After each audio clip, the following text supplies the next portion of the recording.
Bienvenidos a otro episodio de este podcast llamado Poco Común. Bienvenidos, yo soy Sorce de Z, que como de costumbre les da la bienvenida en este episodio, que es el episodio 279 de Poco Común, que ahora va a ser otra emisión de Poco Más Común. Para aquellos que no sepan, es el nombre que normalmente adquiere este podcast cuando tenemos algún invitado, cuando hay una conversación no de un soliloquio, sino de dos personas. Y pues vamos a hablar un poco de nostalgia y de temas geek. Entonces, pues va a ser más que nada eso.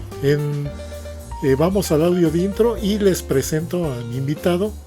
Así que regresamos en un momento.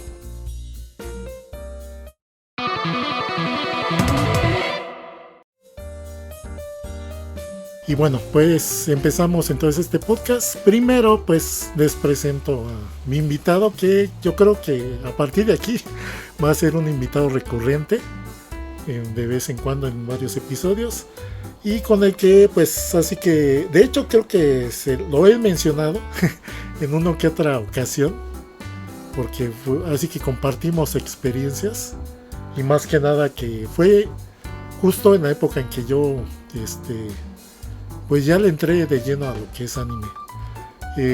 Willy. Hola, buenas noches, me da gusto estar aquí con ustedes.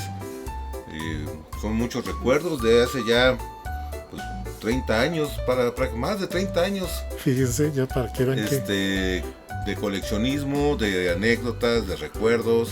Sí, porque pues el tema de ahora va a ser pues anécdotas que compartimos o que tuvimos también por nuestra cuenta, de sobre pues lo que fue el boom de anime en los 90s. Recordemos que a principios, mediados, a lo largo de los 90s en general, se dio un boom donde pues tanto en Estados Unidos como aquí, como que se abrió un mercado, un nuevo mercado de consumo de tanto de anime como de cómics. O sea, como que iban acompañados muchas veces. Entonces empezaron a ver tiendas que traían anime, o sea, videos, que traían cómics, que traían manga. O sea, como que tuvo ya más visibilidad, porque antes de esta época fue como de nicho, ¿no? Como que era difícil. De hecho, yo en los 70s, chavito, siempre me gustó series de anime, pues que a la fecha uno los habla y muy poca gente se acuerda de ellos, ¿no? Como el más común era Astro Boy, que todavía hay gente que sí sabe quién es, pero cosas como La Princesa Caballero. Había otra serie que era se llamaba Tritón, que era un tritón que vivía en el mar, y también era a mi mamá me acuerdo que no me dejaba verla porque sí era muy violenta, muy violenta y muy gráfica, ¿no? Pero de ahí de los 70s, bueno, también era algo recurrente en los niños del kinder ser Ultraman o Ultra Seven, ¿no? Y desde entonces empiezo yo con esta cuestión del anime, ¿no? Pero en ese entonces como que era una de dos. En el lado de los cómics tenías que comprar los nacionales, los de Novaro y esos. Ah, bueno, claro, con respecto a los cómics, era pues ir al puesto de periódicos y era clásico, ¿no? A veces el Hombre Araña, Superman, y nada más eran... a mí me sorprendió, por ejemplo, quedaba de mi casa muy cerca del Sanborns de Plaza Universidad. Ajá. Y íbamos muy seguido y a mí me sorprendía ver cómo había tantas cómics del Hombre Araña, pero no solo era de Amazing Spider-Man, de Spider-Man, sí. Los X-Men y demás. Y eran muchas cosas, ¿no? Sí, porque acabo de hacer la aclaración para aquellos que nos escuchen de más allá de México, que Sanborns es una tienda restaurante departamental, que se ha caracterizado siempre por vender revistas importadas. Ah, sí.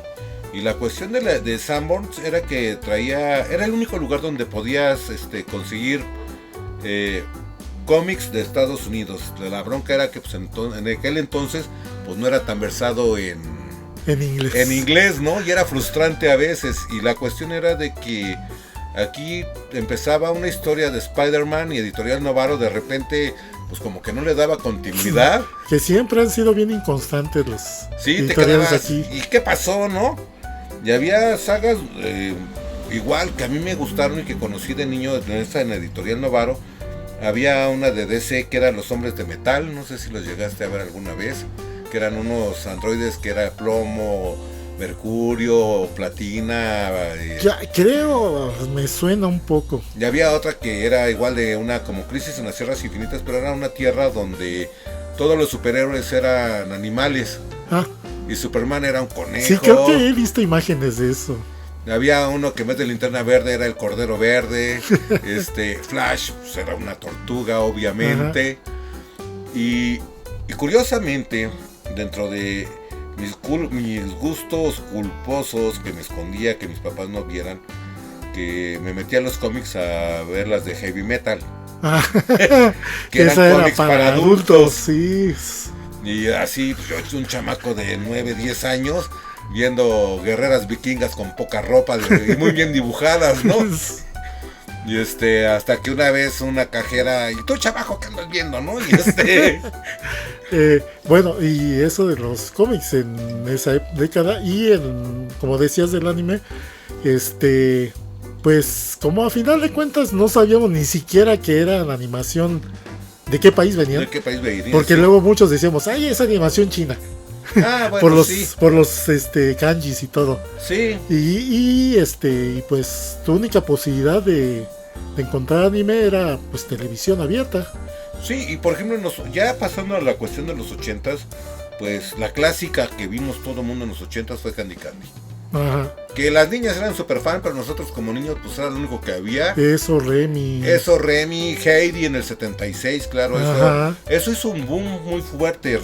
Heidi, yo me acuerdo que hubo película, todo el mundo bien clavado con Heidi. Sí, es lo que noté que, o sea, porque está bien chico y he llegado a ver cómo sacaron discos, cómo sacaron mercancía, o sea que artículos de ¿no? Sí, de Heidi, que es donde te das cuenta que cuánto popularidad tuvo, pero a final de cuentas era un nicho, o sea, de una serie así, y así, o sea, eran como pequeñas series que se hacían popular por temporada. Claro, pero por ejemplo, cuando fue Candy Candy sacaron como sus clones, ¿no?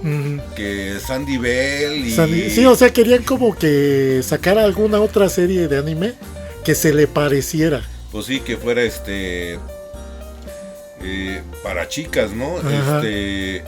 De ahí, pues Remy también hizo un boom muy fuerte. Yo creo que todo chamaco lloró cuando se murió el señor Vitalis. No, a mí lo que me traumaba fueron esos episodios donde lo deja al cuidado de otro señor. Sí, ¿no? Y que ese señor veías como ¡padre! Sus apes, ¿no? Sí, los golpeaba a los niños así bien salvajemente y yo me quedaba ¡ay, no manches! Pues eso fueron los 80s. Ajá. Y ya al final de los 80s, yo me acuerdo que, bueno, ya era Editorial Vid, los que se hacían cargo de todo lo que era Spider-Man, ¿no? Y en cuanto a anime, la serie que yo creo empezó a como que a despertar más el interés por ver anime fue Robotech, que fue la adaptación gringa de un pegoste de las series de Macross, Salt and Cross y Mosfeada. Sí, la otra vez yo no sabía eso, ¿no? Yo decía, qué raro era Macross, ¿no? Pero pues que era como que para cubrir los tiempos que requerían. Ahora le compramos 3 mangas y los ensamblamos en uno. Por eso te quedabas. Sí. ¿Y por qué cambiaron las naves? ¿Y por qué? No, y luego te echaban el rollo de que, de que, por ejemplo, Dana Sterling.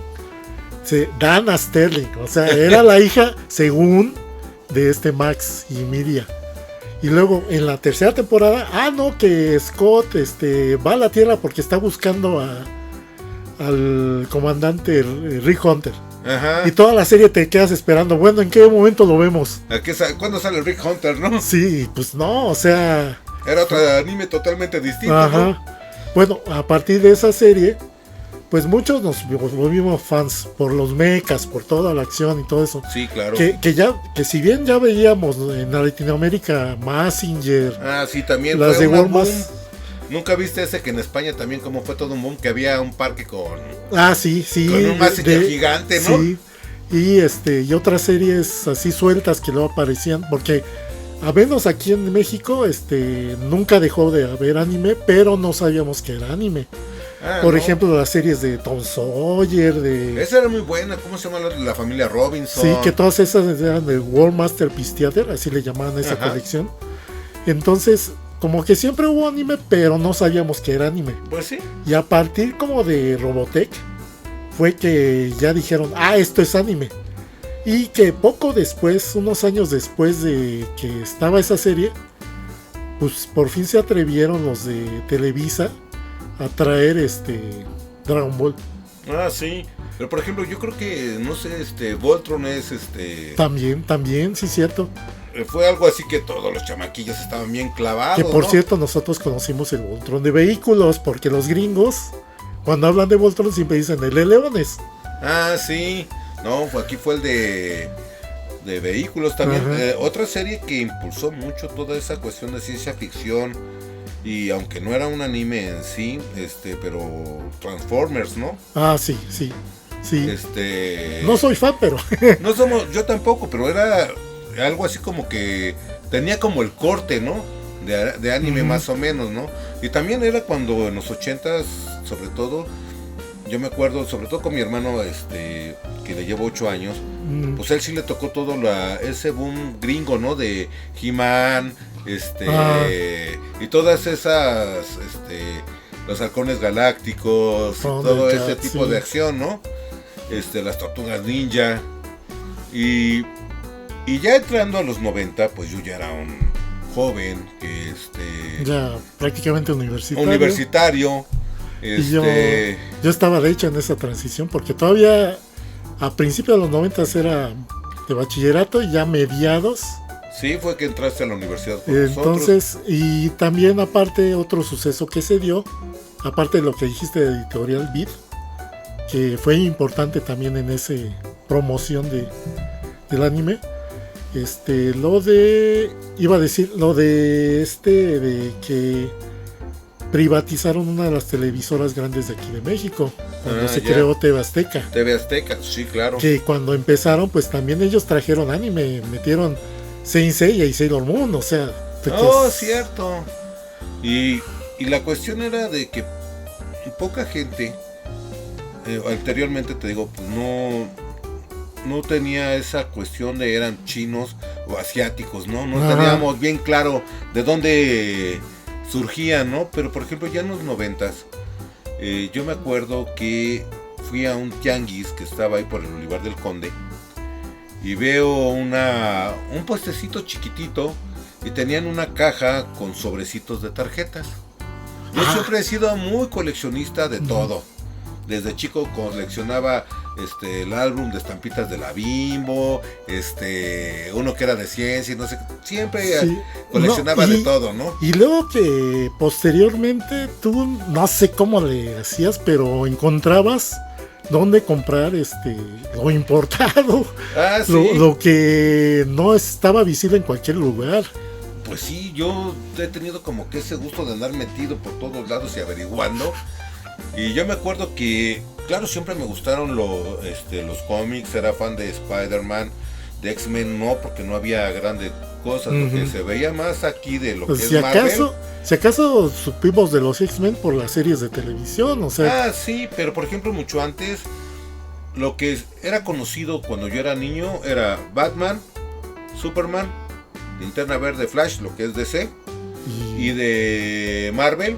Spider-Man y los cuatro. Y los cuatro fantásticos. Y párale, ¿no? Ya no había más. Después, en los 80s, finales de los 80s, Editorial Beat empieza a publicar Punisher. Fíjate. Y entonces es el siguiente personaje con el cual yo me empiezo a leer.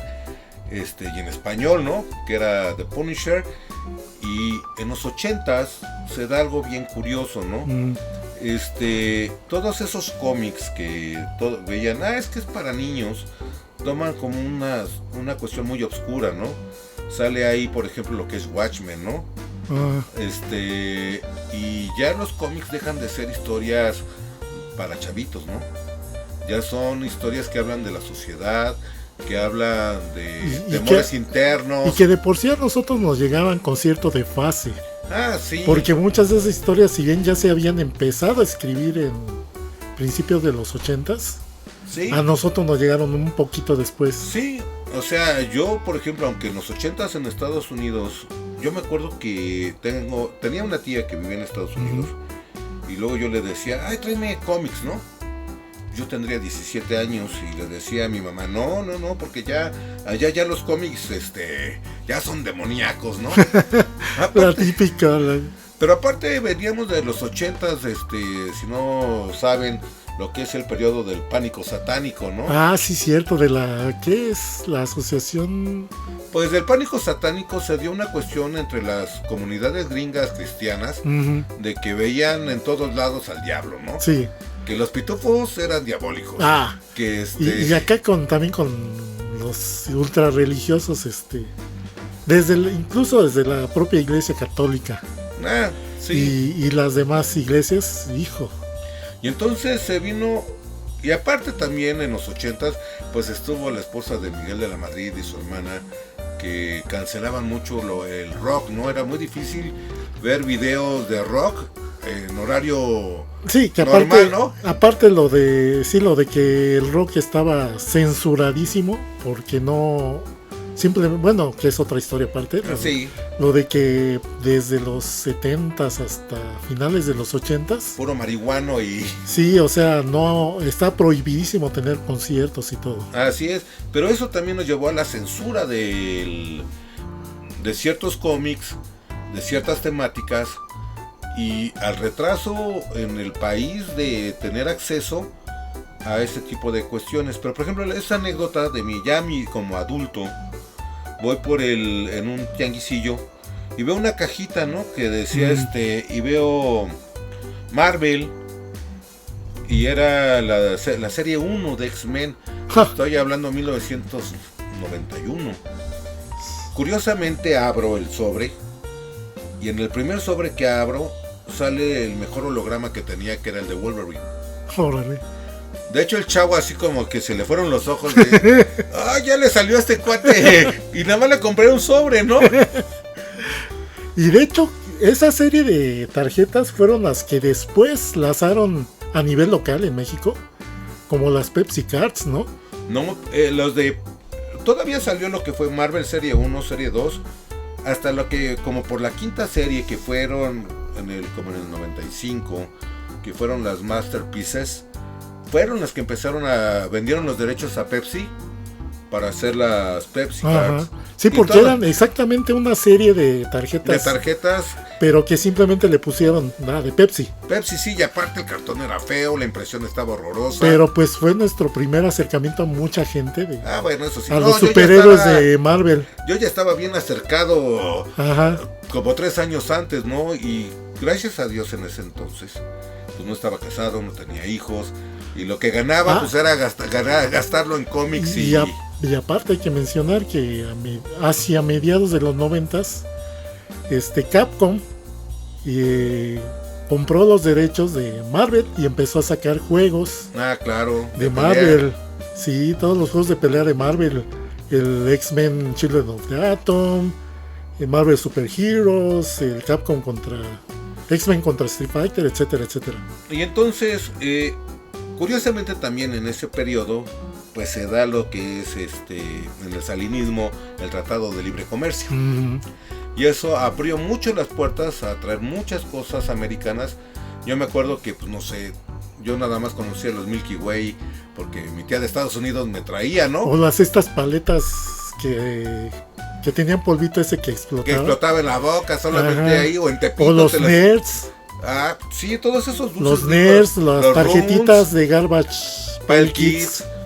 Yo también me acuerdo que cuando empezó eso, empecé a coleccionar las Garbage y entre el rollo del pánico satánico, es que son del demonio esas. Y aparte se corrió un rumor de que esas tarjetas contenían LSD. Ah, sí, cierto. Y que las vendían afuera de la escuela para que los niños se pegaran las estampitas y anduvieran pues, todos, bien high, ¿no? Sí.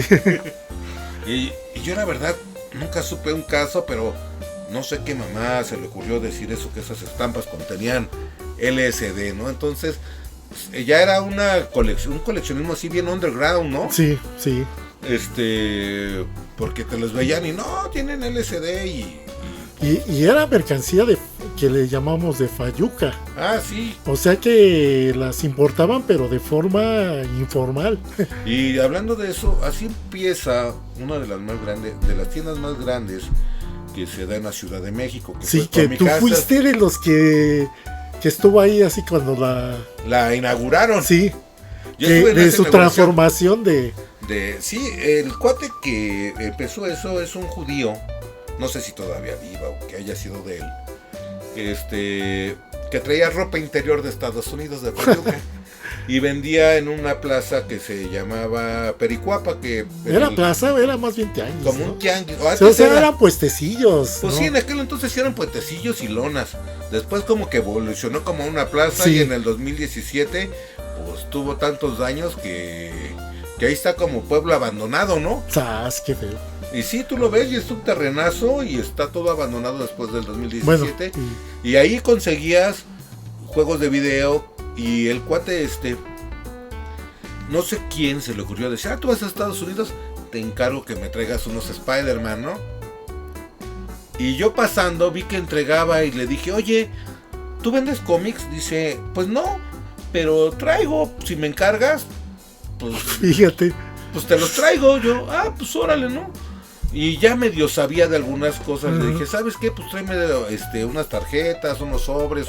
Me acuerdo que en aquel entonces compraba yo por caja de sobres. Y y pues sí me iba bien, ganaba buen dinerín. Y la cuestión es de que el cuate empieza a traer cajas. Primero una cajita de cómics y los del mes, ¿no? Sí. Traía todo lo de Marvel y todo lo de DC. Y luego el cuate vio que fue tan buen negocio que en un año abrió la primera Comic Castle que estaba fuera del Metro Zapata. Comic Castle, fíjense. Sí. Era el Comic Castle y después ese cuate todavía hizo una segunda tienda allá en Satélite. Atrásito de Plaza Satélite. La primera fue en Coapa, ¿no? No, la primeritita fue la de Zapata. Fíjate, o sea, yo pensé que había sido la segunda. No, esa fue la primeritita. La segunda fue la de Satélite y la tercera fue la de Coapa. Fíjate, porque yo pensé, o sea, por lo que me habías contado. Que había salido de ahí. De ahí de Coapa dije, pues esa es la primera tienda. Entonces sí fue la primera, la de Metro Zapata. Del Metro Zapata. Y entonces ahí se hizo como que un grupo, una zona donde llegabas a cambiar tus tarjetas repetidas, a hablar de cómics. En la universidad yo estudiaba diseño y creo que también el estudiar diseño daba la oportunidad de otros geeks del cómic, ¿no? Sí. Y empezabas a hablar de historias como Watchmen, como V de Vendetta y esto empieza a crecer y como que creció tanto que se volvió una cuestión ya especulativa. Ya no era porque me gusta el cómic, era ¿cuánto crees que va a valer? O sea, sí, lo que muchos así que historiadores del cómic relataron o han explicado de eso de que de la caída de las editoriales de cómic en los 90s, porque mucha gente o sea, en primera ya empezaron a hacer como mercancía especializada que ya coleccionistas ya la compraban, ya no era aquel lector casual que lo compraba porque simplemente le gustaba leerlo. Ajá. Sino que ya empezaban a hacer objetos de colección, sobre todo que en esa época creo que fue cuando se hizo famoso el caso de la subasta donde vendieron un número 1 de Superman Ah, sí. De Detective Comics, perdón. Sí. Y desde ahí como que todos dijeron, esto va a valer mucho. Y pues... Y especularon demasiado, sobre todo yo me acuerdo la gran especulación, la primera gran especulación que hubo en torno a los cómics fue la muerte de Superman. Sí. Que todo el mundo compraba 2, 3, 4, 5 para guardarlos y revenderlos después. Y de costar 200 pesos se elevaban a 800 pesos si era una primera edición, luego a 1500 si era una primera edición, luego se volvían imposibles de conseguir, ¿no? Y luego pues cayó cuando nos dimos cuenta que Superman no murió. Cuando vimos que el mito seguía. Sí. Y que eso solo fue una historia para vender. Uh-huh. Y generar especulación. Pero pues también sacaron la... Y le salió la jugada a los de DC, ¿sí? Porque también por su lado Marvel está empezando a sacar sagas que también vendieran, por ejemplo la de los clones de Spider-Man. Ah, claro, está por ejemplo la canción El Ejecutor y varias sagas y nuevos personajes y empiezan a crear personajes a lo loco para ver cuál pegaba, ¿no? Y a eso se le junta que varios de los autores que llevaban años creando cómic y que ya tenían sus seguidores, pues varios de ellos se pelearon con las editoriales. Ah, sí, McFarlane. Sí, entonces una de dos, o se fueron a otra editorial o de plano abrieron sí, y ahí es sus donde propias surge editoriales. Dark Horse, surge Image, y sale por ejemplo de pues yo me acuerdo que igual dije cuando empezó Image, sí es Image o Dark Horse, Image, el de Spawn. Sí, Image. Spawn, ¿no? Y así yo compré el número 1, ¿no? Y luego lo vendí. Yo creo que si lo hubiera guardado, lo tendría ahorita enmarcado, ¿no? Uh-huh. Pero la cuestión es de que es esa cuestión especulativa. Uno no sabía si iba a continuar o no. Sacaron una que se llamaba The Pit, que a la mera hora no funcionó. Y también pasa algo curiosamente con el anime, ¿no? Se empieza a hacer un boom de historias. Bueno, antes de que cambiemos, completar la idea de que como todos estos artistas se salieron de las editoriales, se quedaron muchos sin artistas o sin quien escribiera las historias. Entonces, pues éntrale al quite a todos los que eran o novatos o que no era su área de especialización, ¿no? Escribir historias o dibujar. Entonces fue también cuando sacaron muchos cómics o que estaban con un arte bien raro, sí, o claro, con historias que tú decías ¿a dónde van? Sí, sin pie, sí. O sea, no tenían argumento y se volvieron más violentas. Y eso causó que estas editoriales, sobre todo Marvel, casi estuviera al borde de la quiebra. ¿Otra vez?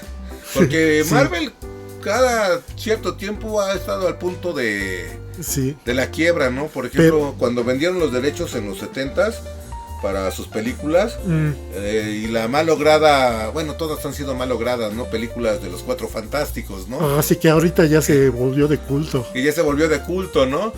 Que la hicieron porque se les iba a acabar los derechos y hay que hacerlas, ¿no? En los 70s, un Spider-Man también bien cutre, ¿no? El Capitán América que andaba con su casquito de moto, ¿no? Sí. Y o sea, y eran cosas muy, muy malas, ¿no? En los 90 surgen buenas historias, en los 80, finales de los 80, principios de los 90, surgen muy buenas historias, pero esa especulación, ese enojo de que no les pagan como deben a los escritores, a los dibujantes, se arman otras editoriales, se viene abajo otra vez, y luego ya nada más, sí, se ve bonito, ¿no? Y por ejemplo, fue cuando un montón de personajes aparecían y desaparecían, ¿no? Uh-huh. Y de repente tenías uno y de repente ya se desaparecía. Y es lo curioso, porque, o sea, a pesar de que las editoriales iban en decadencia, el cómic en general, el mercado del cómic, se volvió algo muy popular, algo que ya fue mainstream, ya se volvió mainstream. Sí, claro. Y luego todavía ya estábamos decayendo cuando otra vez surge el boom al principio de los 2000, ¿no? Sí. Con las películas. Pero sobre todo que el cambio que se dio en los 90s con la industria de los cómics fue que fue cuando ya por fin como que se convirtieron en lo que son actualmente. Ah, sí. Que Disney compró a Marvel y que Warner Bros. Compró a DC. Sí. Pero también muchas de las cosas que ayudaron a ese boom fueron las primeras convenciones que hubo aquí en la Ciudad de México, ¿no? Sí. Todos los oíamos así como un sueño lejano ir a una Comic Con, ¿no? Sí, que es lo que hace que está como la cuestión de que qué fue primero el huevo o la gallina. O la gallina. En cuanto a las tiendas y las convenciones. Ah, sí. De que ¿qué llegó primero? ¿Las tiendas o las convenciones? Fueron primero las tiendas. Ay, es que hay un tráiler allá afuera de un camión de basura. Ah, ya. Que acaban de encender y se escucha todo el ruido ambiental de que lo están arrancando. A ver, una pausita y continuamos. Bueno, ustedes no la van a notar. Bueno, ya se fue la molestia. Y continuamos. Sí, que ustedes ni lo notaron, porque no cortamos la pausa. Entonces estábamos hablando de esto de que qué fue primero, si las tiendas o las convenciones. Primero fueron las tiendas y de ahí vieron que jalaba tantísima gente y que era realmente un negocio. Y que eran tiendas informales la mayoría. Ah, sí, yo me acuerdo que había vendían cómics en un puesto de periódicos cerquita del metro San Cosme. De hecho creaban y desaparecían tiendas. Ah, sí, cañón. Porque eran tiendas más bien geek, porque vendían cómics y anime, o sea, como que era las dos cosas. Y las dos únicas que yo sé que sí importaban de forma legal, era Comic Castle y, bueno, 3. Comic Castle, Comics S.A. Comics S.A. ya ni me acordaba. Sí, y otra que estaba sobre la misma avenida Universidad, que era Dragon. Sí, que Dragon Comics y esos importaban manga, sobre todo español. Sí. Pero por ejemplo, del cómic empieza, por ejemplo, lo que fue La Mole. Y un recuerdo que tengo de La Mole es de cuando fuimos fue en el siglo XXI. En el centro de convenciones. En el centro de convenciones del siglo XXI. Que era anexo a un hospital, al hospital más grande de aquí de la ciudad. Uh-huh. Entonces, fui contigo y que te dije, mira, ahí está Stan Lee. ¿Quién? Stan Lee, ahí está Stan Lee, sí, ¿no? Y yo pues así como que, ¿quién es Stan Lee? Sí, ¿no? O sea, no lo dije, pero sí me quedé pensando, ¿y quién es Stan Lee? ¿Y quién es Stan Lee, no? Sí, porque pues apenas yo empezaba a saber algo de cómics. Y yo más bien estaba más metido con el anime. Sí, claro. Entonces, de hecho, yo, gracias a ti, es que empecé a cultivarme con respecto al cómic. Al cómic, sí. Y un poco, pues, también comprando una que otra cosa de Comicazo. Sí, claro. Pero sí, de repente llegaban y sacaban tantas historias. Fue cuando salió X-Men, X-Factor, X-Force, X no sé qué, X no sé cuánto. Y eran a veces comprar 20, 30 cómics. ¿Y quién sabe cuántas series de Spider-Man, no? Sacaron. Ah, sí, que era The Amazing Spider-Man, The Your Neighborhood Spider-Man, Spider-Man Solo, Spider-Man Unlimited, Entonces, no lo sé, ya era imposible leerlos, ¿no? Aparte empezó a salir, por ejemplo, lo que fue desde los 80s cómics ya muy oscuros como Sandman, uh-huh. Hellblazer, que es donde sale Constantine por primera vez. Fíjate. Y sí eso sí, yo decía que no lo lea a mis papás porque se van a asustar, ¿no? O sea, si lo de Watchmen era subido de tono. Si me querían tirar unos pitufos, que porque eran satánicos, imagínate que leyeran a Constantine peleando contra un demonio, ¿no? Yo me acuerdo una vez también. Y eso todavía no llegaba a los niveles que lo que ya después actualmente se ha hecho famoso como The Voice o Invisible. Sí, no, o Invisible, ¿no? Pero por ejemplo en los 90s, hablando de The Voice y todo eso, empieza una serie de caricaturas como Ren Stimpy, sí, como BBC Butthead, que eran totalmente irreverentes, y en un punto, a finales de los 90s, sale, bueno, Los Simpsons también generó cierta ola de que no lo vean, ¿no? Que, sí, porque pues en ese entonces todavía no estaba esa mentalidad de animación para adultos. No. Era cualquier cosa que era animada tenía que ser para niños. Ah, claro. Y yo me acuerdo mucho de también en ese entonces sale una serie en MTV que era Ion Flux, que pues también era animación total para adultos, ¿no? Y genera también mucha censura. Existe la cuestión de una anécdota que dice que un chavo se sube a un puente y tira una bola de boliche porque lo vio en BBC Butthead y muere una niña que iba pasando el coche y le cae la bola de boliche, y que y se genera toda esa situación con ese tipo de animaciones. Pero qué bueno que mencionas lo de los animes. Ajá. Porque también como que fue como también agregó un tanto a esa bola de nieve, de que pues el anime pues de toda la vida, casi de toda la vida, ha tenido como que una demografía más amplia. Como que ya en Japón ya estaban acostumbrados desde prácticamente desde los 70s a que hubiera anime para niños, para niñas, para adolescentes, niños y adolescentes. Ajá, y uno que otro para adultos, por aquello de que sacaban anime solo para video. Entonces ellos ya estaban acostumbrados a crear animaciones que fueran para otros públicos.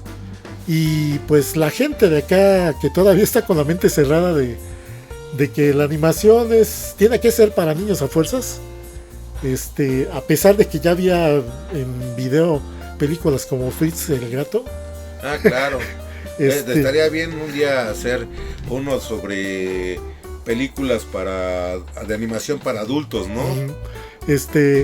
Pues les rompió el esquema de ver todas estas series animadas o películas que presentaban situaciones que normalmente no eran para niños. Claro, y la cuestión es de que eso también, como empieza a ver, no sé de dónde salían, porque mucho del anime que yo consumía en los 90s eran copias piratas. Sí, porque también a principios de los 90s, no sé, bueno, no tengo el dato exacto, pero sé que empezaron a surgir compañías distribuidoras de anime, que hacían, compraban sobre todo OVAs. Ajá. O sea, porque era eran series cortas, entonces era más redituables para ellos. Las subtitulaban o las doblaban, nuevamente las doblaban la gran mayoría, y las distribuían en los videoclubs, además de que las vendían.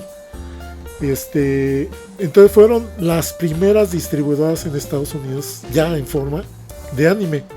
Y como pues a final de cuentas estamos pegados a Estados Unidos, pues sí, es más, de seguro fue mercancía que también llamó la atención, a alguien la importó y llamó la atención, ya sea por el morbo o por la buena animación también. Y pues de ahí pues como no se nos da la piratería. Exacto. Pero a mí lo que me sorprende es esa situación de que esa ideología de son caricaturas y son pa' chavitos. Ajá. Y así en la plaza de Comic Castle había una pequeña placita. Un estacionamiento. Y era el estacionamiento, ¿cierto? Sí. Entonces ahí llegaba un muchachito, yo tendría 21, 22 años, 25. Entre 91 y 95. Y nos juntábamos para hablar de cómics y llega un chavito y les gusta el anime. Ah, sí, ¿qué tienes? Ah, tengo... Y nos sacó una lista hecha a máquina de escribir. Ah, sí, porque era bien común que aquellos que tenían ya una colección de anime imprimieran o sacaran de máquina de escribir Su catálogo de series. Mal escrito muchas veces los títulos, sí. Por cierto. Y entonces, y era un niño como que de la zona, ¿no? De la Narvarte, de la del Valle, güerito, mono el niño, llegaba, sí, o sea, de clase media. Pues sí, y pues yo diría clase media alta porque llegaban en un camionetón con su mamá, una señora que también muy guapa, pero la señora, sí, ahorita vengo. Y yo ahorita como padre digo, y era un niño como de 13 años. Y yo diría, yo como papá, ¿qué voy a dejar a mi hijo hablar solo con un tipo de 25 años? Y el muchachito me dijo, oye, tengo estos. Pues ¿de qué va? Dice, tengo un anime, o copia de este anime ahorita, que se llama Urotsuki Doji. Y yo, ¿Urotsuki qué? Dice, velo, te va a gustar, ¿no? Y yo, honestamente, y me dijo, pero velo solo, que no yo, caray, pues ¿de qué se trata, no? Y fue la primera película que yo vi hentai con demonios de sí, múltiples. Porque hay que mencionar que, o sea, si bien de hecho no tenía mucho de que habían empezado a crearse series animadas, ovas, de hentai, de contenido sexual, anime de contenido sexual, porque antes de eso lo único que se había creado era los de Cream Lemon. Que era anime con lolis, que eso está peor. A finales de los 80s. Entonces, como que fue la primera producción ya de un estudio un poquito más grande. Bueno, con producción más, animación más mejor detallada y con una historia. Sí, la historia es buena. Ajá, a mí me gustó la historia. Sí, es buena historia. Pero ahí también introdujo algo que, si bien ya existía en el arte de aficionados al manga, que era los yokai. El sexo de chicas con tentáculos. Sí. Y yo cuando lo vi sí me quedé así impactado, y lo que más me impactó es esta mujer deja a su hijo hablar con adultos. Y no se da cuenta de lo que está viendo. Dije, bueno, pues ya es cuestión de cada quien. Y la cuestión fue que ahí conocí, por ejemplo, con este niño conseguí unas series muy buenas, las de Guyver. Con él las conseguí. Que también son violentas. Sí, es muy violenta las de Guyver. Y tienen cierto fanservice ahí bien sexoso. También con él conseguí las de Dominion Town Police. Que también tienen fanservice. Que también tiene fanservice. También, ¿cómo se llamaban? Las de Mermaid Forest y Mermaid Scare. Bueno, hay fanservice, pero al menos está justificado un poco por la historia. Sí, nada más sacaron 2 historias de esa, de Mermaid Forest. Después hubo una serie de Mermaid Forest. Esa nunca la vi. Y es que a final de cuentas ahí con esas series fueron como proyectos paralelos de esta Rumiko Takahashi, la autora de Ranma, sí, la autora de Ranma y de Inuyasha. Sacó esas como miniseries que escribía de vez en cuando. Bueno, también salió Ranma en ese entonces, ¿no? Sí, estaba, de hecho. Y creo que fue la que más boom hizo porque también salía en televisión abierta, ¿no? No, pero eso se tardó. Bueno, sí, porque nosotros la vimos antes de que salía en televisión abierta. Eso sí. Hay que mencionarlo, que nosotros, en Estados Unidos, había una entre las distribuidoras de anime y de manga también. Había una que se llama Viz, que ahorita es Viz Media, o sea, todavía sigue. Sí. En ese entonces era Viz Comics y Viz Video. El chiste es que ellos se dedicaban a traducir y publicar manga y anime. El anime también obviamente lo traducían.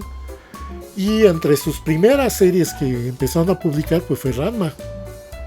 Entonces a nosotros nos tocó ver los primeros episodios de la serie de Ranma doblados en inglés.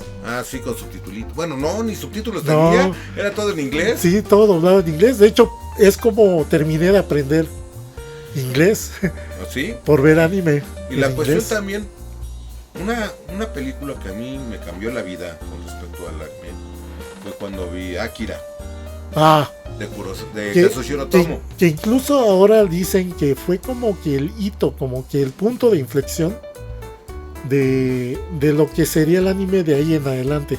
Claro. Y Y algo que pasa y que me sorprende de estas nuevas generaciones es que ya todo se les hace bien común. Todo conseguirlo a partir de un clic. Sí, sí, o sea, ya muchas cosas, mucho material ya está disponible sin mucho esfuerzo, ya todo. Existen muchas apps, muchas plataformas de donde sacar todo. Y la cuestión es de que, por ejemplo, no sé si te acuerdas cuando viste por primera vez un Game Boy. Que decías, wow, puedo tener un videojuego en mis manos, y, ¿no? y sus cartuchitos y sus cartuchitos y todo, y la portabilidad. Yo vengo de una generación que los juegos portátiles eran los Mattel.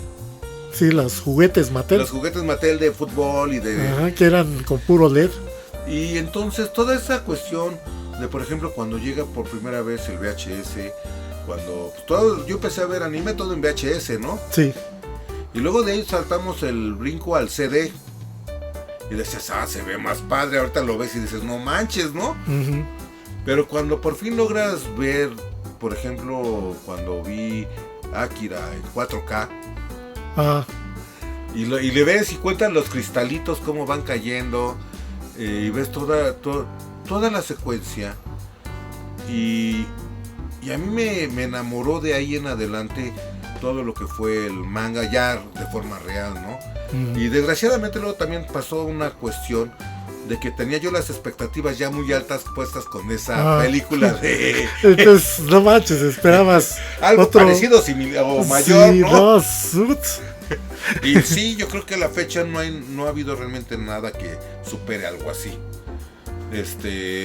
Y claro, salió después todo lo de Estudio Ghibli, que son buenas. Bueno, ya llevan tiempo, pero ya como que hubo distribución oficial, sí, ya, ¿no? de Ghibli. Y pero ves Akira y dices, wow, ¿no? Luego, algo que vi también fue la de Robot Carnival. También fue una película de... Yo me tardé mucho en verla esa. ¿Ah, sí? Sí, porque todo el mundo la mencionaba, pero nunca me topé con alguien que ¿Que te la prestara? Sí. Y esa yo la vi en la tele. La pasaron, no sé si en HBO o en Cinemax. Fíjate. Porque no la tuve, yo la vi en Cablevisión, ¿no? Cuando era Cablevisión. Que era la única televisión de paga que había, ¿no? Que había en México, sí. Luego ya fue DirecTV y... No, y también la alternativa barata que fue MBS. MBS, ¿no? Multivisión. Sí.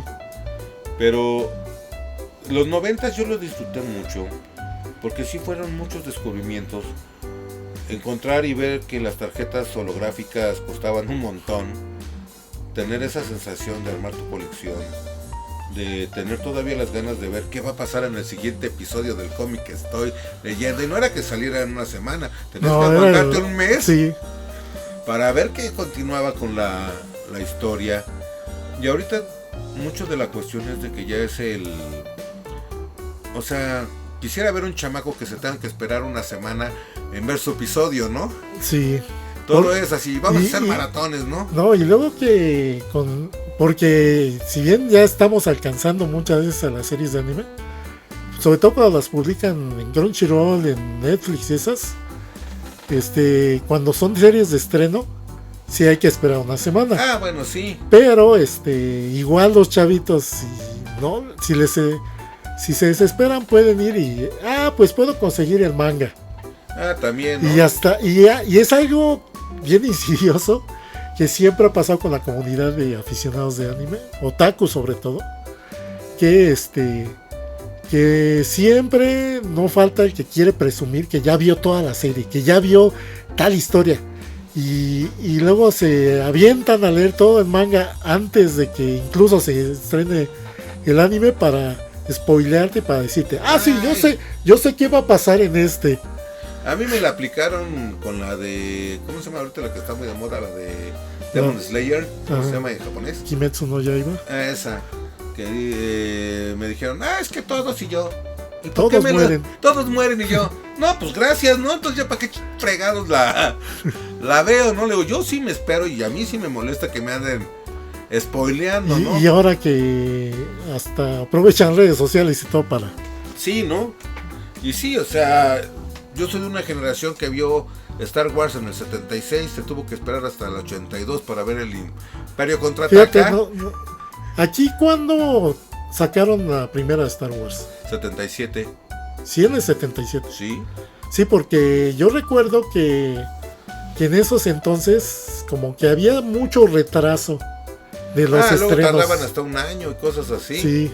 Pero aquí llegó como con 6 meses de diferencia. Como fue un boom tan grande en Estados Unidos, dijeron, no, pues hay que traerla. De hecho, esa es una anécdota, yo la vi por una prima que trabajaba, ¿no? Que estudiaba en el colegio americano. Y su compañera era hija del embajador. Y la morra... El embajador de Estados Unidos. Es el embajador de Estados Unidos.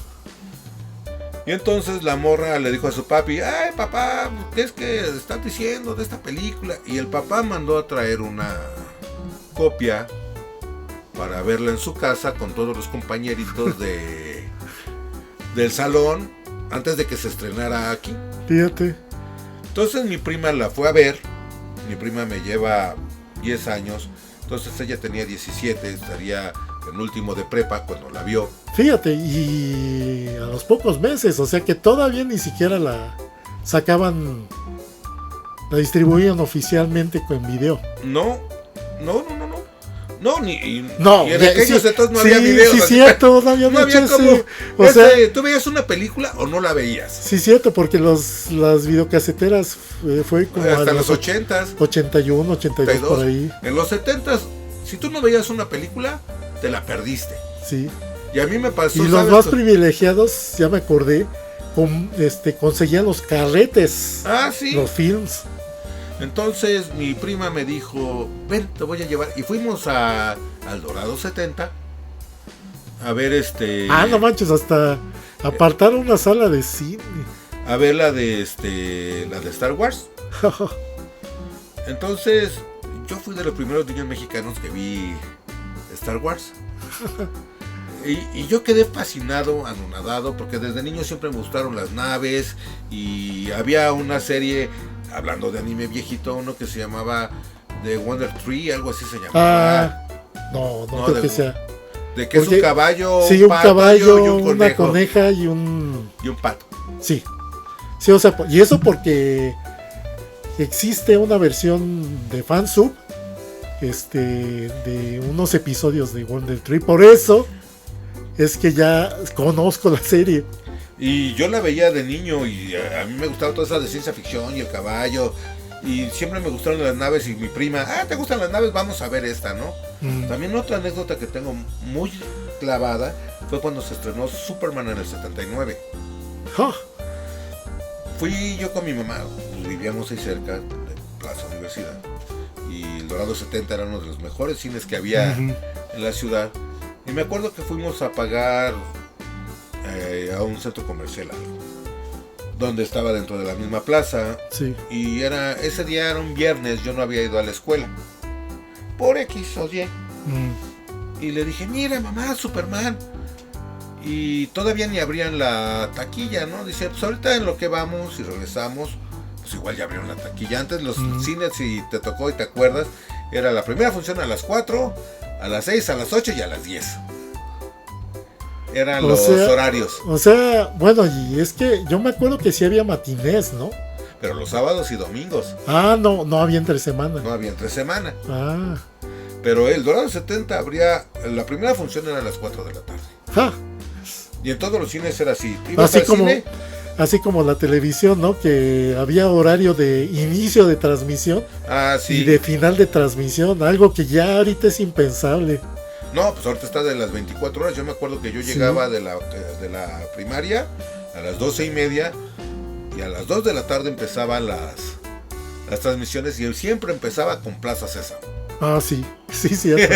Plaza Sésamo de los 70. De los 70, sí. Sí, porque sacaron uno en los 90 y mucha gente piensa que esa es la única versión. No, era Plaza Sésamo de los 70. Y de hecho, el pájaro no era pájaro, era un dragón y se llamaba Belardo. O sea, tú lo viste de otro color. Sí, porque por ahí vi un video o algo que mencionaban que la primera versión de Abelardo, que bueno, de hecho no le decían Abelardo, le decían Montoya. No, Montoya era un perico y ese fue el de los posteriores. Abelardo. No, pero en la versión de los 70 tuvo el perico ya. No. Y le decían Montoya. Chécalo un día y vas a ver que no era un perico y era un dragón. No, sí, la primera versión sí. Ah, bueno, sí. Sí, ya pero después fue el perico y era Montoya. Era Montoya, pero fue también en la misma... Ah, sí. Pero yo me acuerdo de ese cuando yo bueno, todavía tenía 5 sí, años, ¿no? Sí. Y te estoy hablando de hace 50 años. Regresemos a lo del cine. Ah, sí, lo del cine.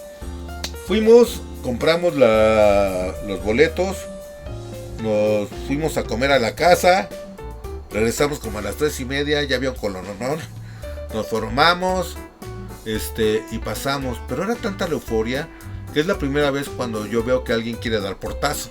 ¡Ah! Querían dar portazo en el cine. Yo me acuerdo que eran unas ventanales y yo veía cómo se abombaba el vidrio. No, y yo así como que a ver a qué hora se revienta esto, ¿no? Y todavía me acuerdo esa introducción de las letras cuando salen así en 3D. Ah, sí, cierto. Y salen volando, ¿no? Sí. Y yo me acuerdo la primera escena donde sale Marlon Brando como Jor-El. Y que está el teniente Sod y todo ahí en una cosa, en unos aros girando, sí. Y los mandan a la zona fantasma. Y veo a ese efecto de que van en la zona fantasma girando en el espacio. No, yo me quedé así con la boca abierta, ¿no? Yo no me acuerdo cuánto vi esa película, pero sí me acuerdo que cuando vi ese efecto, o sea, de cómo los capturan en la zona fantasma, hasta se me hizo un poco así como de miedo. Ah, sí, a mí sí me dio miedo porque le veía la cara de terror de que sí, ajá, y tú te quedas, no manches, qué feo. Pues sí, yo tenía 9 años. Y hablando de eso, de que no había chance de ver video, yo otra película que lloré y le supliqué a mis papás y no me quisieron llevar a ver fue Encuentros cercanos del tercer tipo. Y esa la vi yo hasta que tenía yo como 20 años.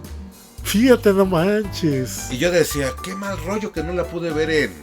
Yo me acuerdo que esa la vi en video. ¿Ah? En video. Creo que era con mi tía, que vivía de hecho aquí abajo. Era soltera. Ajá. Y ella fue la primera persona que yo supe que tuvo videocasetera.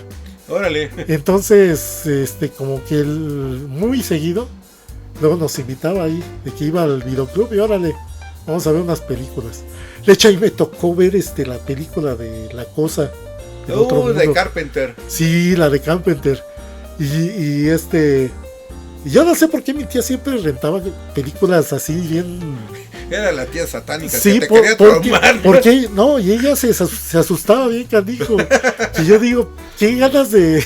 Pero qué buenas experiencias esas, ¿no? Y pues me tocó de bien chavito ver esa escena donde al tipo... Se le cae la cabeza. Se le cae la cabeza y luego... se hace araña, ¿no? Sí, le salen las patas y yo, no manches, ¿qué es eso? Pero pues es que, por ejemplo, yo a mi hija siempre la motivé a ver películas de terror para que no fuera miedosa, ¿no? Sí.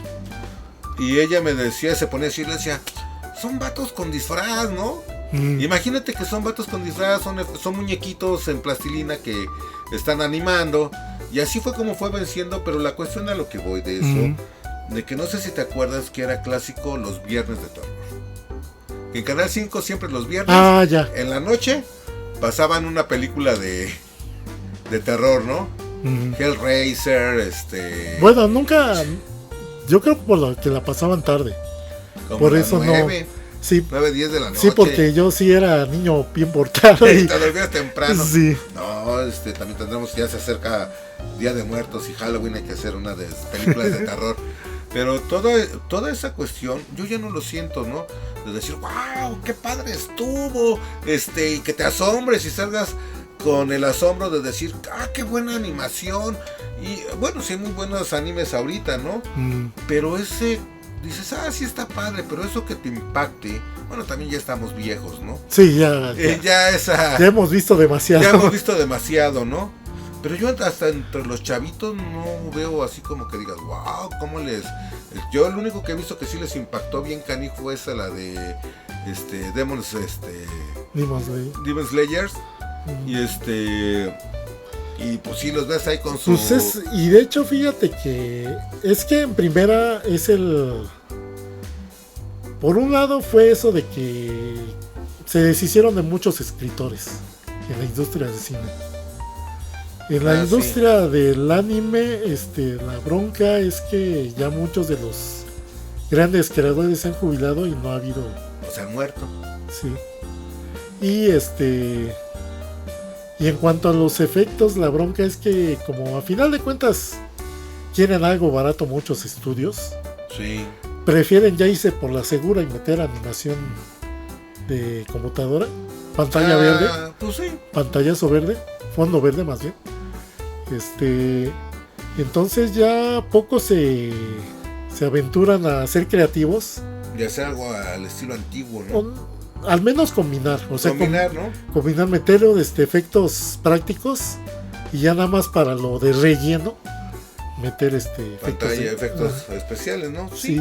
Pero sí. Por ejemplo en los 90s ese boom, sí como que siento que también se vino de golpe. De eso de la especulación, de que cuánto va a costar, de que ya no es por comprar porque te gusta, es porque ver cuánto va a costar.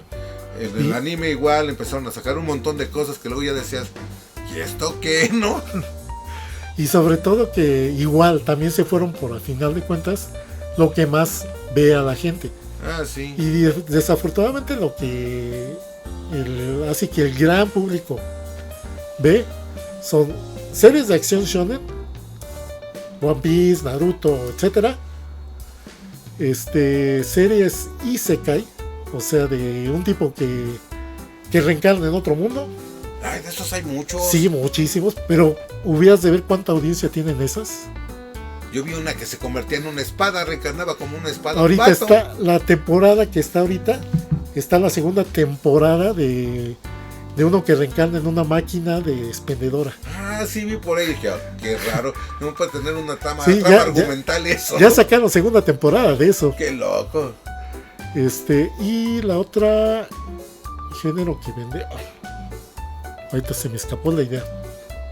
Dije Isekai, dije la shonen de acción.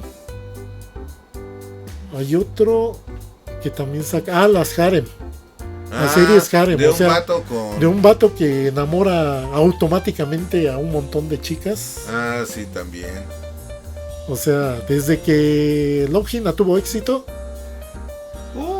de ahí en adelante, todas las temporadas hay una serie de esas. ¿Sabes también que otra serie así en los 90s, así me quedó con los ojos cuadrados, fue Evangelion, ¿no?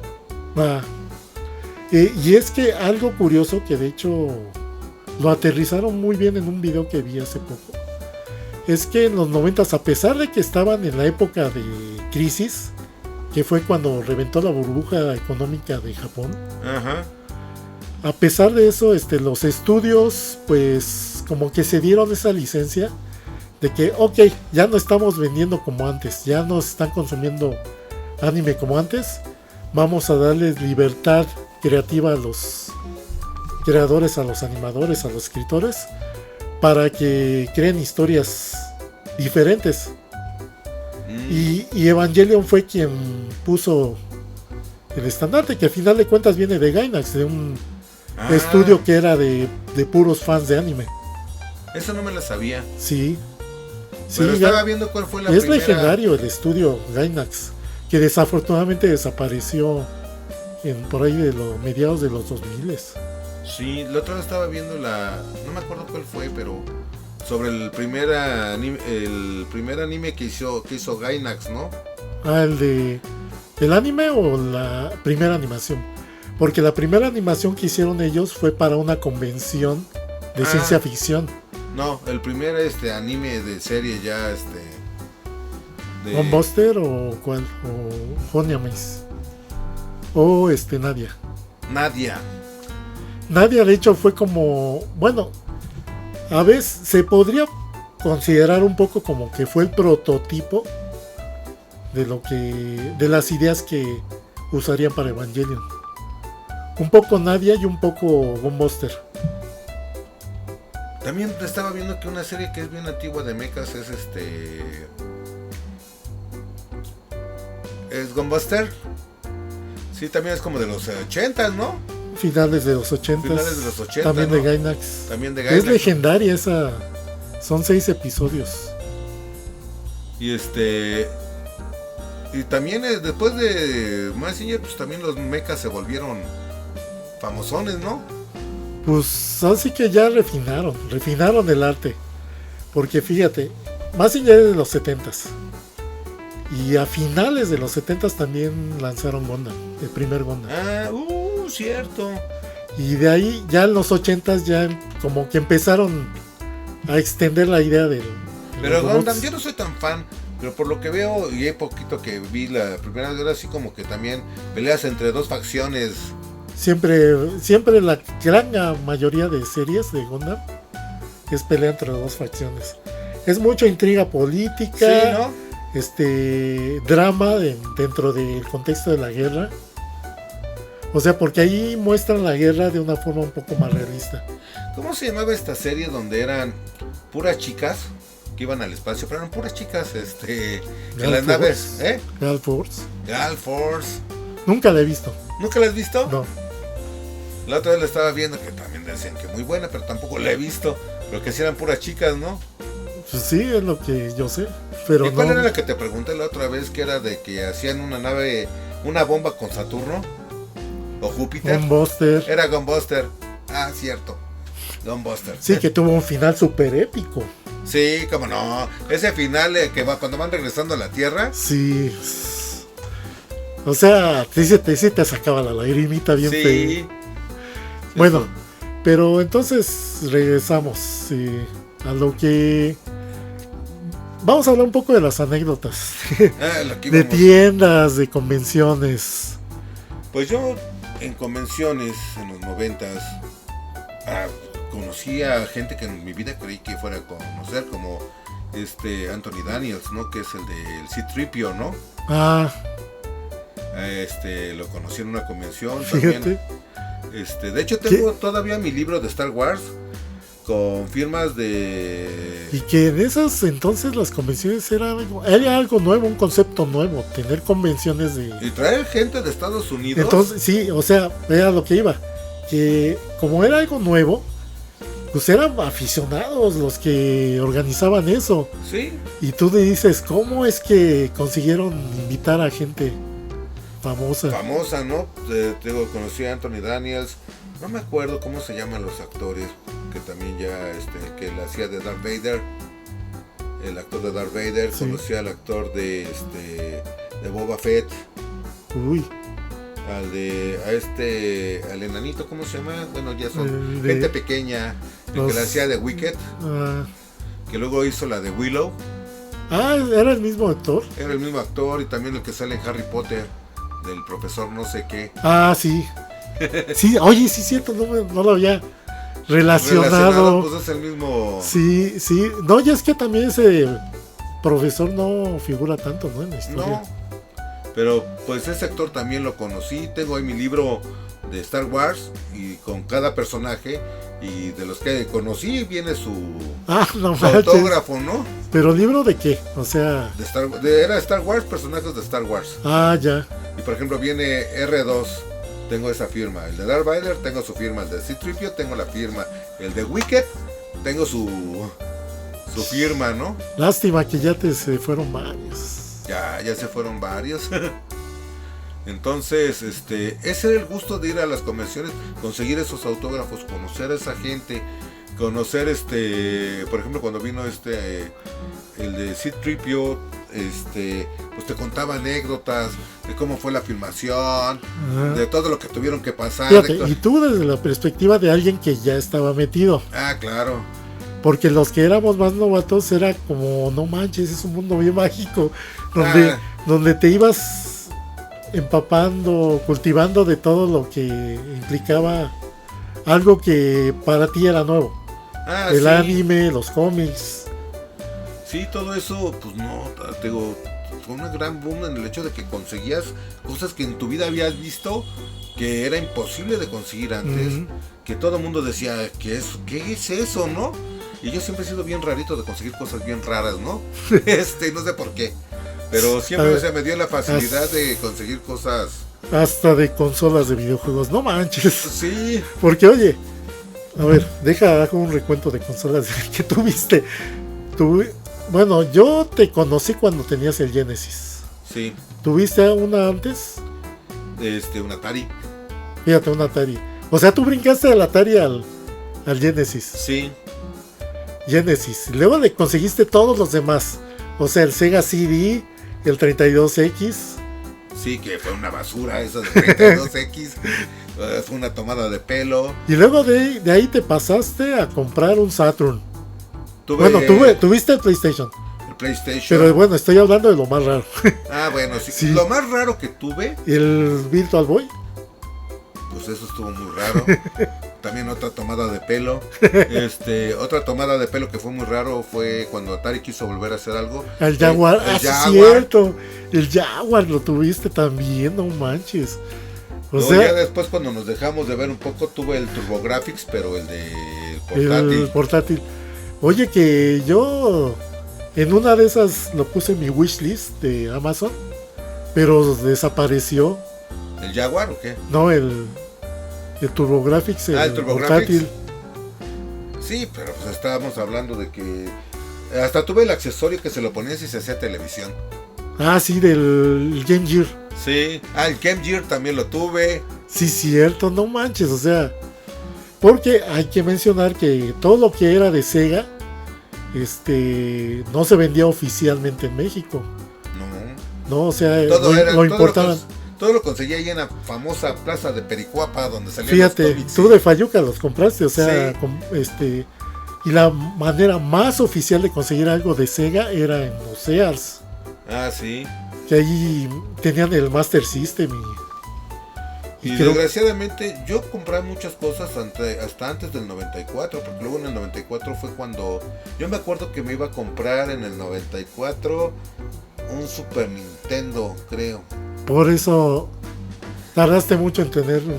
Sí. Sí, porque sí, ya ahorita me estaba haciendo recuento y sí tuviste Super Nintendo, pero te tardaste mucho en tenerlo, porque cuando lo iba a comprar fue cuando llegué, y me lo querían dar 3 veces más caro de lo que estaba. En aquel entonces costaba creo que 700 pesos. Y se me hace que fue la época en la que sacaban el segundo modelo. Sí.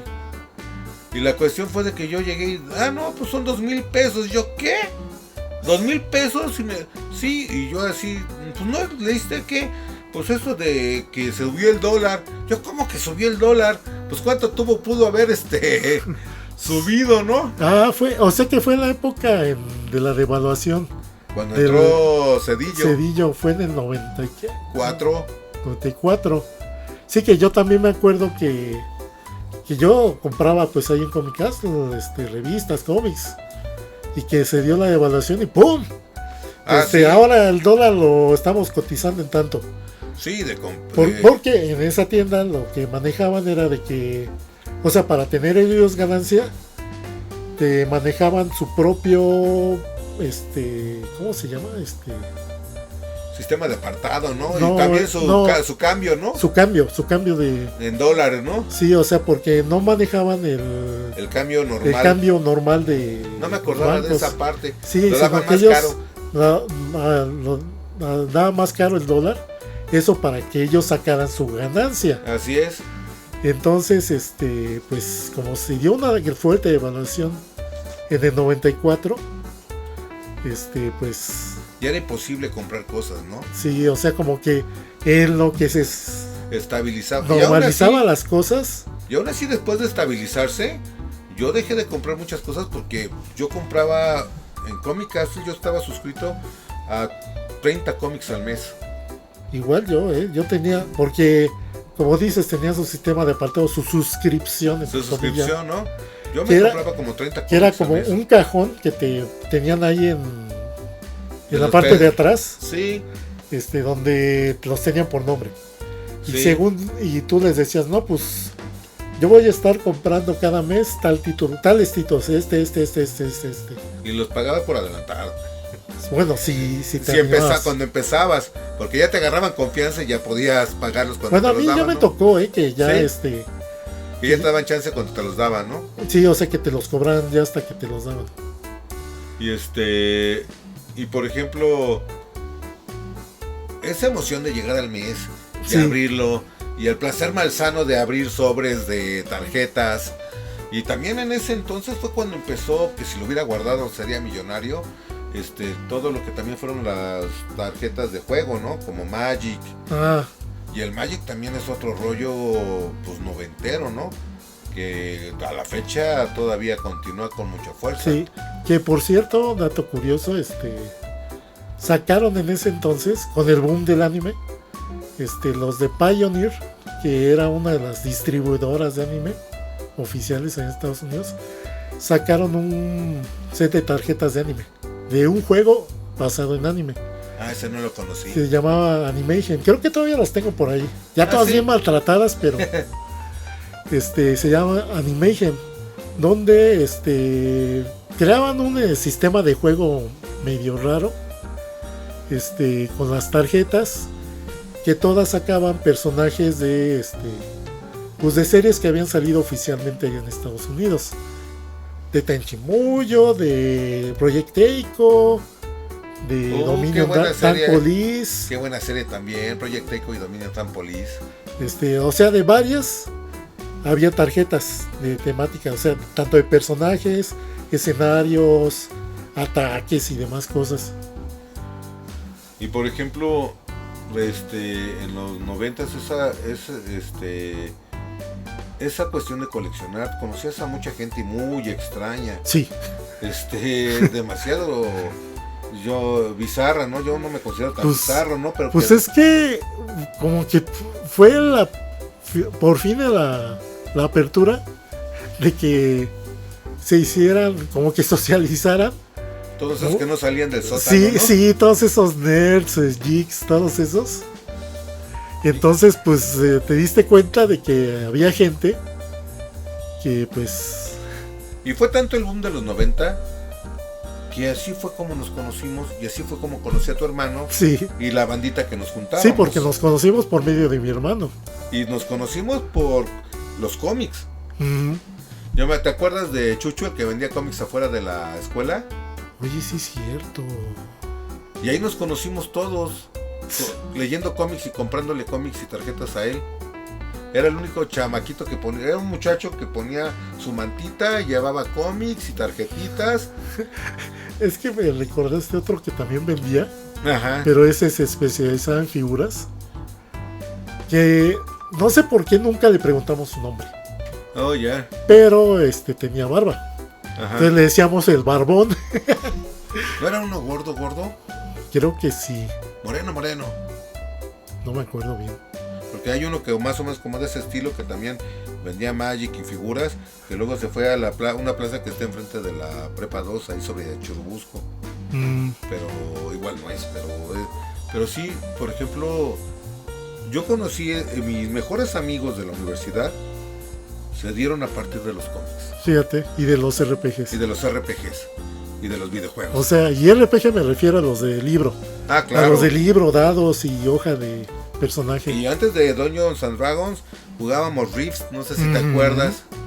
Que jugábamos Rifts y era quedarse toda de hecho, la noche.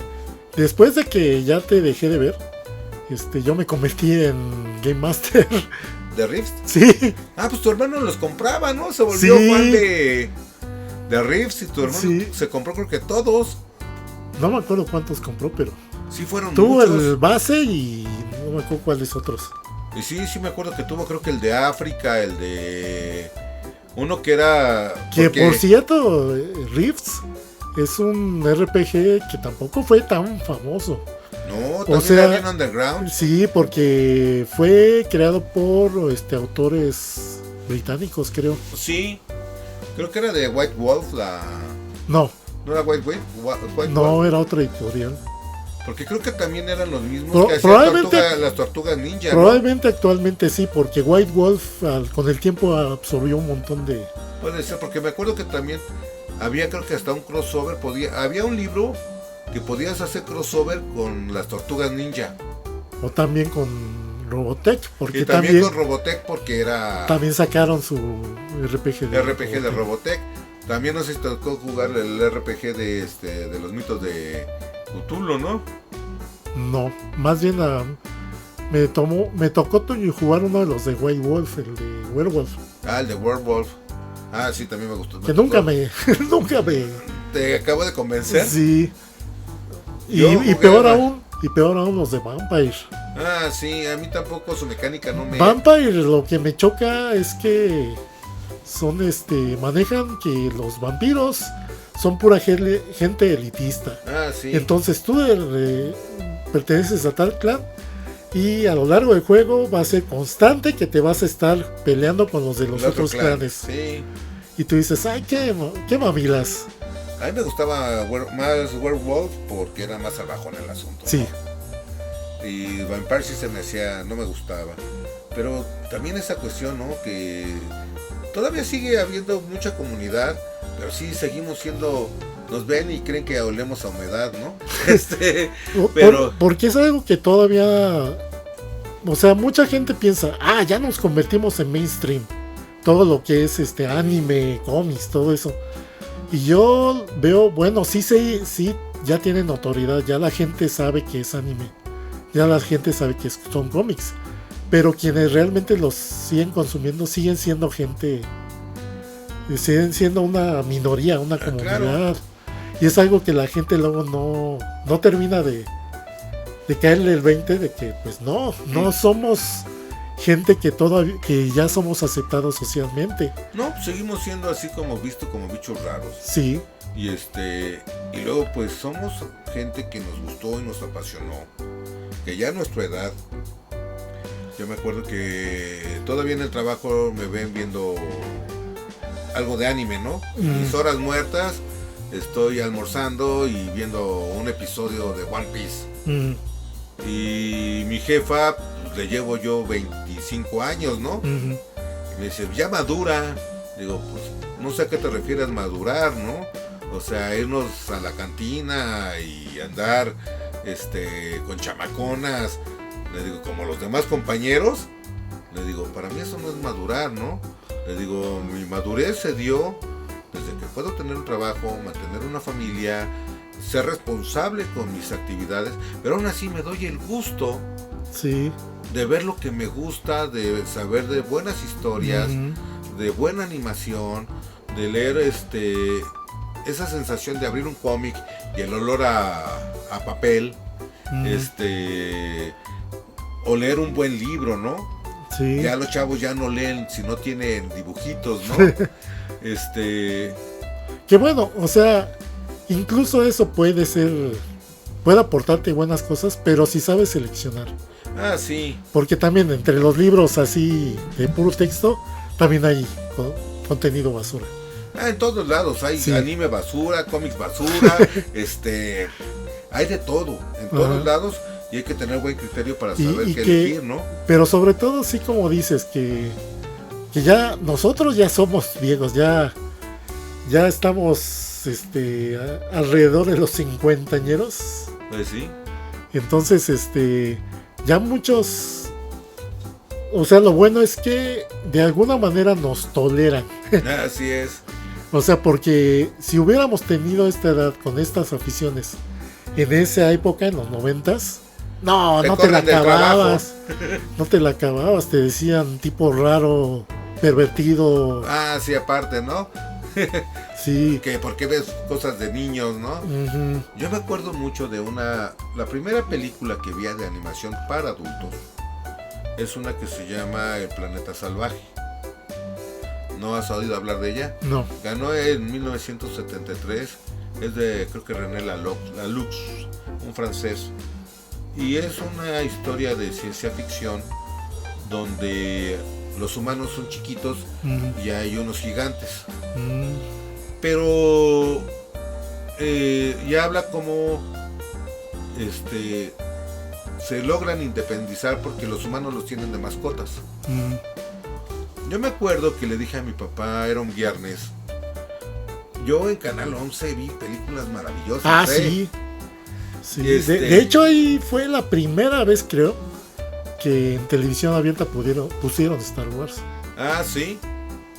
Entonces, yo me acuerdo que a las 10 de la noche, El planeta salvaje.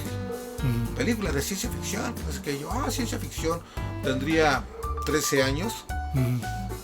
Y era un viernes. Le dije, oye, pa, déjame dormir tarde, ¿no? Es que van a pasar una película de ciencia ficción, que no sé qué. Pero es muy noche. Sí, pero ve, y mi papá se quedó. Ya cuando vio que era se asomó y son caricaturitas. ¿Cuál? Pero la historia está bien fuerte, ¿no? Era animación. Era animación, claro. Pero la cuestión es de que entran como en trance, están meditando, entran en trance, se desprenden de su cuerpo y van a un planeta salvaje donde hay unas estatuas donde bailan y tienen sexo. Las figuritas salen desnudas, y todo es muy surrealista. Yo me quedé también así impresionado con esa película. De hecho tengo si tienen Movie, véanla, está ahí ahorita.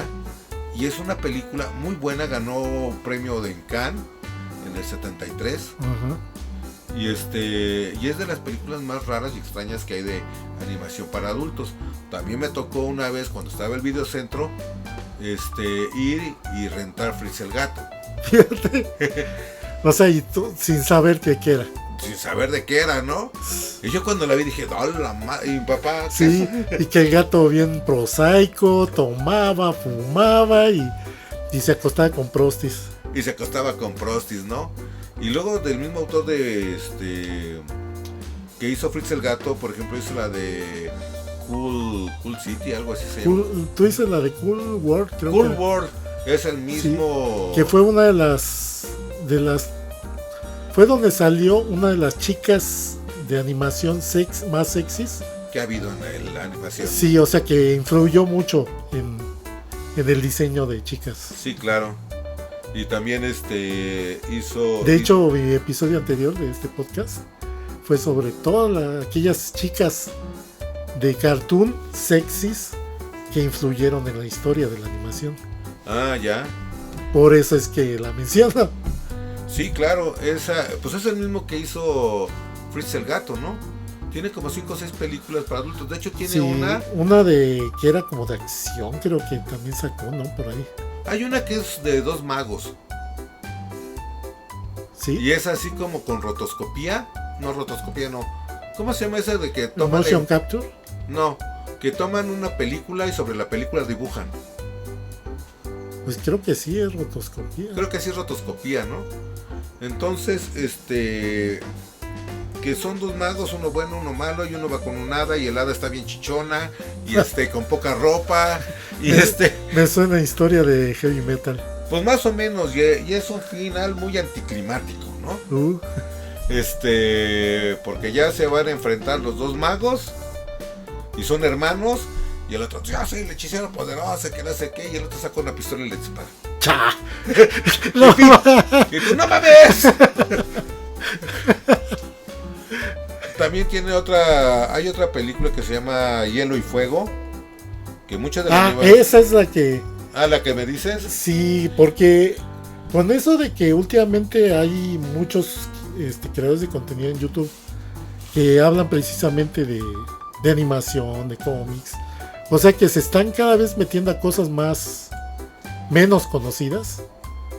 De ahí me enteré de esa. De Hielo y Fuego. Pues esa está también hecha con Fran Frazetta, ¿no? Que también dentro del boom de los cómics y dentro del coleccionismo de tarjetas empiezan a salir tarjetas de arte, ¿no?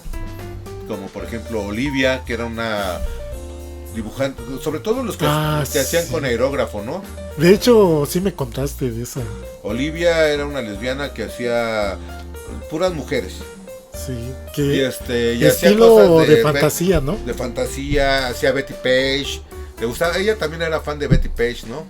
Que por cierto, para los que no saben quién es Betty Page, era una modelo pin-up de los 50. Sí, o sea, y pin-up me refiero a que era arte, eran fotos eróticas. Sí, de los 50.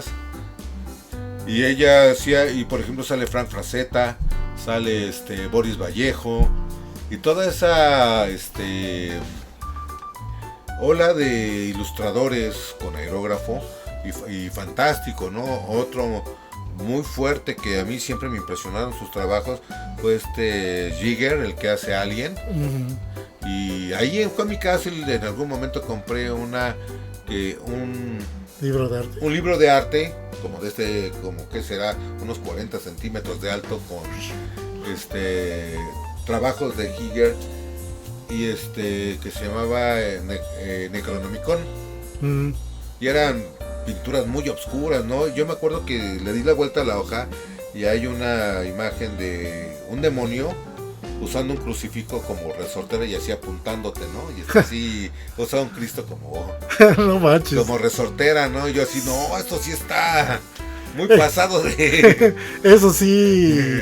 Ni cómo defenderte cuando te digan que es satánico. Sí, y yo lo escondía porque mis papás, para si no lo saben, pues, sí, pues es ministro religioso.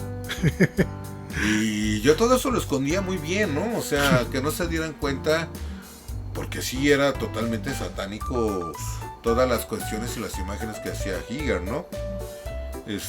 Pero eso hubo una apertura, por ejemplo, de, ¿cómo se llama esa la serie? De la Taschen. Creo que también eran libros así de arte y arte erótico, y eran libros que comprabas en la Gandhi y costaban un dineral, ¿no? Sí. Y y a mí me gustaba mucho ese tipo de arte, pues al fin estudiando diseño. Uh-huh.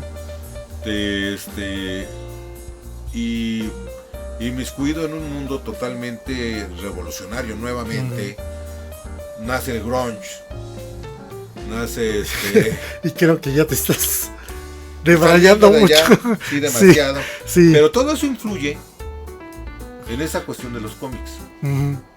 En esas películas, esas imágenes, esos dibujantes, las figuras de colección, cuando surgen los primeros juguetes de colección, cuando no te alcanzaba el dinero para tener todo lo que querías. Y yo diría que fue de mi mejor década, de las que más disfruté, lo que es los 80s, finales del 85 al 95, creo que fue lo que más disfruté en mi vida. Y yo más o menos una intersección, porque fue 90, o sea, sería como 89 hacia el 2000. Hacia el 2000. Fue de mis mejores épocas, sobre todo porque en el anime hubo un crecimiento, y sobre todo que ya se empezaron a establecer ya medios oficiales que distribuyeran o transmitieran anime. Por un lado, y sobre todo del lado del anime, porque por un lado las televisoras abiertas empezaron ya a aceptar más el anime. Y pusieron hasta series que yo nunca esperé ver en televisión abierta. Graveyard, Las Guerreras Mágicas, Ranma. Ranma, yo dije, esto tiene fanservice, entonces va a estar bien, y causó sí, mucho revuelo con los papás, ¿no? Ajá, o sea, por el mismo hecho de que nosotros lo vimos antes y que conocimos Ranma antes de que oficialmente llegara aquí en México. Y eso que llegó censurada, sí, ¿no? Ajá, dijimos, no, esto no va a llegar. Y más aún porque cuando transmitieron Dragon Ball, dejaron el fanservice, la escena del baño de esta Bulma. De Bulma, ¿no? Sí, que tú te quedas, no manches. Estoy viendo esto en televisión abierta. ¿No? Era una cuestión que tú decías, ¿cómo es posible, no? Es más que Canal 22, un canal abiertamente cultural del Estado, pasar Evangelion en las noches. Sí. O sea, y pues, o sea, esa apertura de... Claro. Y eso. Y luego Editorial Beat, que también se subió al tren y empezó a publicar manga. Sí, es cierto. O sea, porque antes de eso, tú comprabas manga solo importado. Sí, claro. Traducido en inglés. Y era caro. Era caro comprar. Y ellos lo publicaban capítulo por capítulo, no un tomo completo como ahora lo compras. Entonces, no. Eran como 20 paginitas y Sí, ya. sí. Y te quedabas ahí en ascuas hasta el otro mes. Sí.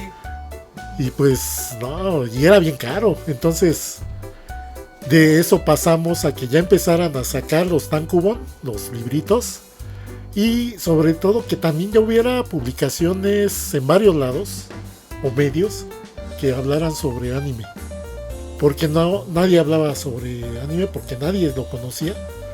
Entonces, por un lado, por ejemplo, aquí localmente empezaron los doujinshi, los fanzines. Ah, sí. Fanzines, muchos aficionados que pues tenían mucho material, mucha información y pues escribían su Por ejemplo, revistita. en los 90s, ¿sí llegaste a ver esos los de Carmatrón? Sí. No manches. Que ese cuate estaba loco. Hace unos días vi un video en YouTube de alguien que que contó toda su historia de ese tipo. Que era básicamente una secta. Y yo, sí, o sea, la bronca de que yo supe, o sea, por lo que vi en ese video, es que el tipo aprovechó el boom de los cómics. Ah, sí, cañón. Para darse presencia, para decir, yo escribí este cómic y aquí no era estoy. Malo dibujando, Ajá, y yo aquí estoy y pues ahí se juntaron los fans. Hubo la oportunidad de que se juntara el creador con los fans. Uh-huh. Y yo lo que veo es que al tipo se le subieron los humos bien gacho a la cabeza y perdió el piso, sintió que era alguien más importante y relevante de lo que era, ¿no? De lo que era, y que prácticamente se sentía un mesías. Que él, gracias a él, el cómic iba a salir el cómic mexicano. Mexicano iba a ser a nivel mundial, ¿no? Sí, pero tenía seguidores. Y estaba metido, o sea, se la creyó demasiado eso, que llegó a un punto donde la gente, cuando empezó a cuestionarlo, cuando empezó a decirle, no, estás mal. Estás tomando las decisiones equivocadas, no estás.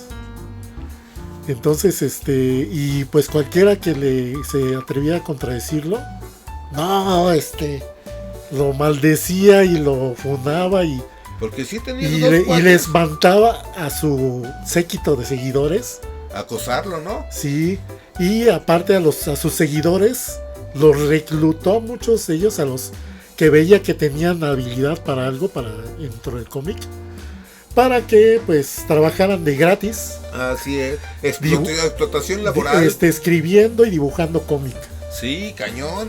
Y te digo, se volvió como una secta eso. Sí, bueno, nos desviamos un poco. Pero esas son anécdotas de los cómics sí, de los 90. Sí, no, lo que pasa es que también ya se nos está yendo el tiempo. Entonces, pues bueno, ya nada más termino mi idea de lo del anime. Sí. Que pues en ese entonces pues se establecieron editoriales y canales que empezaron a distribuir anime y manga de forma oficial. Vid, por un lado, como dije, en Estados Unidos se hicieron más fuertes las editoriales de manga. No solo Viz, Dark Horse, le entró al quite, las Tokyo Pop, ahí salió, y muchas otras. Y aparte, en el mercado de video salieron distribuidoras que establecieron mejor su modelo de negocio. Y de hecho hubo varias revistas de anime. O sea, las primeras fue Protoculture Addicts y Animérica. Y así oficiales. Después incluso hubo una versión de Estados Unidos de New Type, una revista muy famosa de Japón sobre anime. Se sacaron la New Type USA. Lástima que no duró mucho, pero bueno, o sea, a partir de eso fue que como que ya se creó un mercado que a la larga ya pues así que empresarios con mejores recursos y mejor organización ya posteriormente sacarían lo que son las editoriales y las plataformas de anime. Ah, qué tiempos aquellos. A ver, conclusión. Mi conclusión fue de que fue una época en la cual yo te decía la disfruté demasiado, en la cual conocimos muchas cosas, nos asombramos de muchas cosas y seguimos disfrutándolas. Es un hobby que hasta la fecha no he dejado de tener, al menos ver animación, ver anime, y ya por ejemplo el hecho del coleccionismo ya no lo hago porque tengo otros hobbies un tanto más adultos, más caros. Pero por ejemplo a mí todas esas colecciones me ayudaron para juntar dinero para venderlas y pagar, por ejemplo, cuando nació mi hija, ¿no? Pagar el hospital. Fíjate. Y sí se juntó un buen dinero de todos los cómics y todas las colecciones que tuve que pude vender a través de ahí. De hecho tengo tatuado personajes de Marvel, ¿no? Y me dicen, oye, ¿por qué tienes? Digo, porque en algún momento estos personajes fueron mis héroes. Que yo necesitaba dinero para mi hija, no tenía trabajo y por ellos pude mantener un tiempo a mi hija y pude pagar el hospital, ¿no? Le digo, para mí son realmente héroes reales. Bueno, y entonces con esto ya vamos cerrando este episodio. Vamos al audio de cierre y regreso con las despedidas. ずっと家にいるからニートかと思ってました。連載終わっちゃったから今はほぼニートです。どういうこと？ Bueno, esto fue el episodio 279 de Poco Común, y que fue pues poco más común debido a que tuvimos el invitado que pues de aquí en adelante yo creo que con cierta regularidad, no digo que muy seguido, pero con cierta regularidad espero que lo tengamos presente. Sí. Me dará gusto, es mi primer podcast que hago en la vida. Fíjate. Y espero haberlo no hecho tan mal. Y sí tengo ese problema que divago demasiado, ¿no? Pero se debe a mi TDA, ¿no? No, así que vale la pena. Bueno, gracias por haber descargado, escuchado este podcast. Les recuerdo que el audio está disponible en la mayoría de plataformas de podcast los martes en la noche. Dígase Apple Podcast, Google Podcast, Spotify, Evox y muchos otros. Simplemente búsquenlo como Poco Común. Y también existe versión en video de este podcast que lo publico entre sábado y domingo. Y ese está disponible en el canal de YouTube Nerdulería. Ahí es donde pueden encontrar la versión en video de estos podcasts. También pues les recuerdo mis redes sociales. Me encuentran en Facebook y Discord como Sorcerer Z. También les recuerdo que tengo pues hago streams, transmisión en vivo de partidas de videojuegos en Twitch. Mi canal de Twitch es Sorcerer Z, escrito solo con una letra Z al final, o sea Sorcerers en Twitch. Y pues estas sesiones de juego en vivo son los miércoles y domingos a partir de las 9 p.m. hora central de México. Y bueno, pues agradezco como siempre los likes y los comentarios de vez en cuando que dejan en Evox, en Facebook y en cualquier otro sitio. Muchas gracias. Espero que les haya gustado este contenido, este episodio. Y pues nos estamos escuchando. Por cierto, antes de despedirme, también recordar que este podcast es parte de los colectivos de podcast de Facebook de la podcastería y de Encode. Busquen así como podcastería y Encode en Facebook. Ahí encuentran este podcast como muchos otros podcasts que les pueden interesar también. Y bueno, pues ya con esto pues vamos cerrando entonces esta emisión. Gracias por escucharlo, espero que lo hayan disfrutado y nos estamos escuchando hasta la próxima. Cuídense.